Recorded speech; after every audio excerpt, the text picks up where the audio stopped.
ini kita akan memulai mata kuliah pengantar bahasa Belanda dengan saya, Martina Savitri. Saya akan menyampaikan pelajaran atau kuliah pengantar bahasa Belanda, di mana hal yang pertama penting untuk diketahui ketika belajar bahasa asing adalah sejarah bahasa itu sendiri. Mengapa bahasa Belanda penting disampaikan kepada mahasiswa, khususnya sejarah peradaban Islam? Karena tinggalan sejarah atau sumber sejarah di Indonesia banyak ditulis menggunakan sumber-sumber berbahasa Belanda, terutama pada masa kolonial. Jadi pada materi hari ini saya akan mengungkapkan mengenai sejarah bahasa Belanda di Indonesia. Baik, kita lanjut saja. Bahasa Belanda, kalau kalian belajar bahasa, seringkali bahasa digunakan istilahnya itu disampaikan dengan nama dari negara di mana bahasa itu berasal. Nah, dalam hal ini bahasa Belanda itu memang bahasa yang digunakan di negara Belanda. Tapi apakah bahasa Belanda memang hanya digunakan oleh negara Belanda saja atau juga digunakan oleh daerah lain? Tentunya ketika kita belajar sejarah, Indonesia yang pernah dijajah oleh Belanda itu banyak sumber-sumber yang ditulis dengan bahasa Belanda. Walaupun ketika menjajah Indonesia, bahasa Belanda tidak umum dipakai atau digunakan oleh orang pribumi, orang Indonesia. Berbeda dengan bahasa Inggris di koloni jajahan Inggris, seperti di Malaysia atau daerah Britania Raya lain, bahasa Inggris digunakan sebagai bahasa utama untuk pengantar komunikasi mereka. Sedangkan bahasa Belanda hanya orang-orang tertentu saja yang belajar bahasa Belanda, terutama orang-orang dari golongan elit pribumi yang belajar bahasa Belanda. Dan sumber-sumber Belanda menjadi penting dipelajari oleh sejarah karena orang Belanda dan ketika itu punya tradisi yang sangat detail untuk menuliskan laporan kegiatan maupun laporan-laporan yang mereka tuliskan kepada atasan, itu banyak ditulis. Baik, seperti yang kalian lihat ada dalam Belanda itu banyak istilahnya ya, ada istilah Nederland, ada istilah Holland atau Olanda, Walandi itu sebutan bangsa Portugis dan Spanyol untuk bangsa Belanda. Tapi sebetulnya mereka merujuk pada tempat yang sama. Kalau Nederland itu berasal dari kata Nederlanden atau negara-negara tanah rendah yang berada di wilayah Eropa yang disatukan oleh namanya Patih Burgondia. Jadi masing-masing wilayah daerah Burgondia itu kemudian bersatu tahun 1482 dan menjadi satu united, suatu kesatuan di daerah Nederlanden atau negara-negara tanah rendah. Selanjutnya ini adalah gambar dari peta Belanda tahun 1815 dan sampai 1830. Ini adalah wilayah dari wilayah dataran rendah, negara-negara tanah rendah di Belanda sana. Jadi ini masing-masing patih, masing-masing wilayah itu kemudian bersatu. Ini adalah sejarah dari Belanda sebetulnya, tapi sejarah wilayah itu tidak bisa sejarah bahasa, sejarah wilayah itu tidak bisa dilepaskan dari bagaimana perkembangan bahasa di wilayah tersebut ya.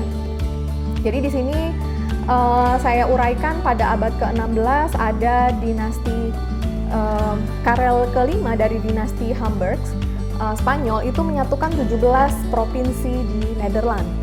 Kemudian ada terjadi perang dengan Spanyol yang diakhiri dengan perdamaian di kota Münster. Kemudian juga abad ke-17 setelah keluar dari penjajahan Spanyol, Belanda kemudian mengalami masa jaya. Nah, kemudian terjadi revolusi Perancis di mana Napoleon Bonaparte menguasai wilayah Belanda. Dan kemudian ada satu kongres di mana kerajaan-kerajaan Nederland yang tadinya terdiri dari banyak patih-patih itu kemudian bersatu dan sepakat untuk menjadikan bahasa Belanda sebagai satu-satunya bahasa resmi di wilayah mereka. Nah, kemudian ada namanya Revolusi Belgia. Nah, Revolusi Belgia ini menjadi penting karena Belgia merasa mereka bukan menjadi bagian dari wilayah Belanda. Kenapa? Karena di Belgia itu bahasa yang dipakai kebanyakan adalah bahasa Prancis. Makanya kemudian Belgia keluar dari satu kesatuan orang-orang Belanda kemudian menjadi negara sendiri. Dan di sini ada Kongres Bahasa Belanda tahun 1849. Ini menjadi penting karena ini awal dari disepakatinya satu kamus bahasa Belanda. Nah, itu adalah sejarah sekelumit tentang sejarah bahasa Belanda di Belanda. Sekarang kita melihat bagaimana eksistensi bahasa Belanda di Indonesia.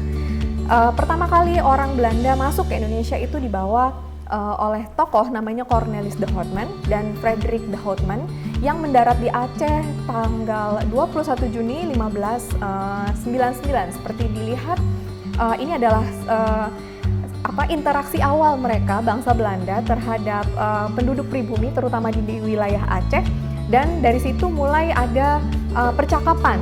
Jadi muncul kamus percakapan dengan daftar kata yang dibantu oleh juru bahasa armada Portugis dan Belanda namanya Leonard Werner. Dan ketika itu bahasa Belanda sejak kedatangan orang-orang Belanda ke sini mulai dikenal di kalangan elit ya, karena seperti yang saya sampaikan tadi di awal, bahasa Belanda itu banyak dipakai oleh kalangan elit saja. Ya, ini adalah kamus bahasa Belanda Melayu. Nah, kalau dari bisa dilihat tulisannya, inilah adalah kamus-kamus awal bahasa Belanda ke dalam bahasa Melayu, Spraekte en de Woordboek in de Malayse en de Madagaskar, Talen met vele Arabisch en Tuske woorden. Jadi ini juga banyak ada percampuran kata-kata dari Turki, dan ini diterbitkan di wilayah Amsterdam. Di Amsterdam tahun 1603. Jadi ini masih ada banyak serapan-serapan juga dari bahasa Arab, dari bahasa Turki, seperti itu ya. Nah, pengantar bahasa Belanda dasar khusus untuk teks sejarah. Kalau misalnya kita melihat teknologi sekarang ini, kita akan mudah sekali belajar bahasa Belanda lewat Google Translate. Tapi persoalannya, apakah dengan Google Translate hasilnya akan sama ketika kalian juga punya skill dasar untuk mempelajari bahasa Belanda? Itu adalah jawaban yang harus kita pecahkan bersama, karena kemudahan teknologi itu tidak selamanya bisa memudahkan kita untuk mempelajari teks-teks bahasa Belanda, terutama bahasa Belanda masa kolonial, karena bahasa Belanda masa kolonial dengan bahasa Belanda sekarang itu akan berbeda. Bisa katanya, bisa susunan kata gitu ya. Dan konteks sejarahnya itu harus tahu. Makanya mahasiswa sejarah, terutama sejarah peradaban Islam, memang harus bisa belajar bahasa Belanda. Ini adalah pelajaran dasar dari bagaimana kalian belajar pengantar bahasa Belanda. Jadi yang diterjemahkan yang utama belajar bahasa Belanda di sini bukan bercakap-cakap, bukan komunikasi, tapi lebih kepada persoalan membaca dan menerjemahkan. Jadi mahasiswa sejarah itu penting untuk bisa membaca bahasa Belanda dan juga menerjemahkan teks-teks pada periode kolonial untuk kemudian kalian tulis sebagai sumber sejarah untuk menulis sejarah. Ini adalah dasar dari praktik bahasa Belanda yang akan kalian pelajari di dalam semester ini pada pertemuan-pertemuan mata kuliah berikutnya.